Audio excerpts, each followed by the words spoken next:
कहानी तोता और लोमड़ी। वीडियो शुरू करने से पहले तमाम बच्चों से गुजारिश है कि हमारे चैनल को लाइक और सब्सक्राइब करें ताकि रोजाना नई आने वाली वीडियो अब तक पहुंच सके। एक दिन एक खूबसूरत जंगल में एक तोता अपने घोंसले में बैठा था। मिट्ठू बहुत खुश और चहचहाने वाला तोता था। वो हर सुबह खूबसूरत रंगीन पर खोलकर दरख्त की शाखों पर उड़ता फिरता। एक दिन मिट्ठू दरख्त की शाख पर बैठा फल खा रहा था कि एक चालाक लोमड़ी वहां आ गई। उसका नाम था चनतकेबर। चनतकेबर ने मिट्ठू को देखा और दिल में सोचा, ये तोता बहुत मजेदार होगा।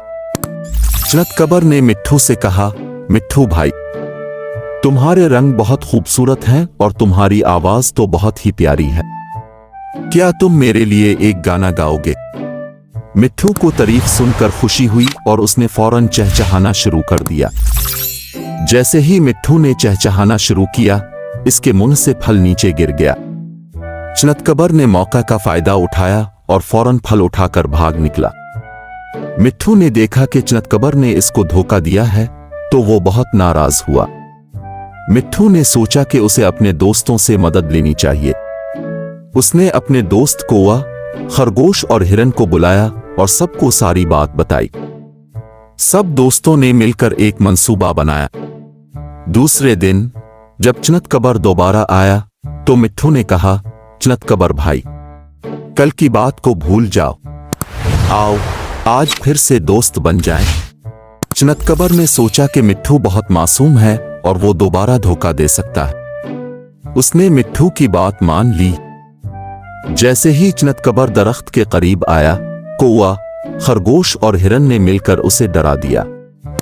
चनतकेबर को एहसास हुआ कि इसने गलती की है और वो मुआफी मांगकर वहां से भाग निकला। इस दिन के बाद चनतकेबर ने कभी किसी को धोखा देने की कोशिश नहीं की और मिट्ठू और उसके दोस्तों ने हंसी खुशी जिंदगी गुजारी।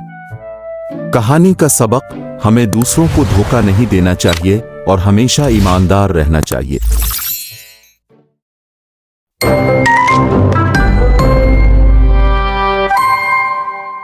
खूबसूरत जर्द परिंदा और हिरन। वीडियो शुरू करने से पहले तमाम बच्चों से गुजारिश है कि हमारे चैनल को लाइक और सब्सक्राइब करें ताकि रोजाना नई आने वाली वीडियो अब तक पहुंच सके। एक दफा का जिक्र है कि एक खूबसूरत जर्द परिंदा जिसका नाम आलो था, एक घने जंगल में रहता था। आलो की चमकदार पीली पर थी और उसकी आवाज बहुत मीठी थी। जंगल के सब जानवर आलो को पसंद करते थे। इसी जंगल में एक हिरन भी रहता था जिसका नाम चंपो था। चंपो के बड़े बड़े सींग और खूबसूरत सफेद धब्बे थे। आलो और चंपो अच्छे दोस्त थे और अक्सर साथ खेलते और जंगल में घूमते फिरते थे। एक दिन आलो और चंपो जंगल में सैर के लिए निकले। वो एक खूबसूरत झील के किनारे पहुंचे। झील का पानी साफ और शफाफ था और इसमें रंग बरंगी मछलियां तैर रही थीं। आलो ने कहा, चंपो, झील का पानी कितना खूबसूरत है। चिल्लू, हम इसके किनारे कुछ देर आराम करते हैं। चंपो ने खुशी से सर हिलाया और दोनों दोस्त झील के किनारे बैठ गए।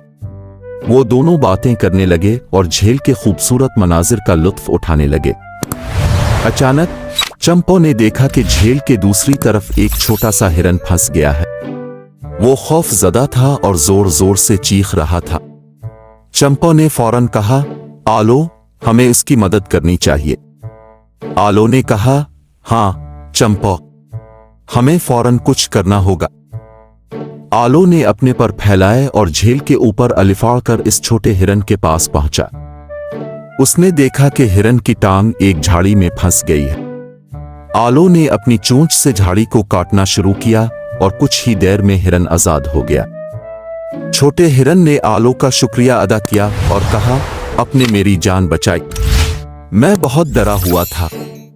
आलो ने मुस्कुरा कर कहा, यह सब मिलकर करने का काम था।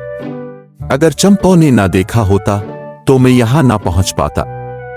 इसके बाद चंपो और आलो ने इस छोटे हिरन को उसकी मां के पास वापस पहुंचा दिया। हिरन की मां ने आलो और चंपो का शुक्रिया अदा किया और कहा, अब दोनों ने बहुत बहादुरी दिखाई। आपकी दोस्ती वाकई काबिल तारीफ है। कहानी का सबक यह है कि हमें हमेशा दूसरों की मदद करनी चाहिए और दोस्ती में मजबूत रहना चाहिए। सच्ची दोस्ती हर मुश्किल को आसान बना देती है।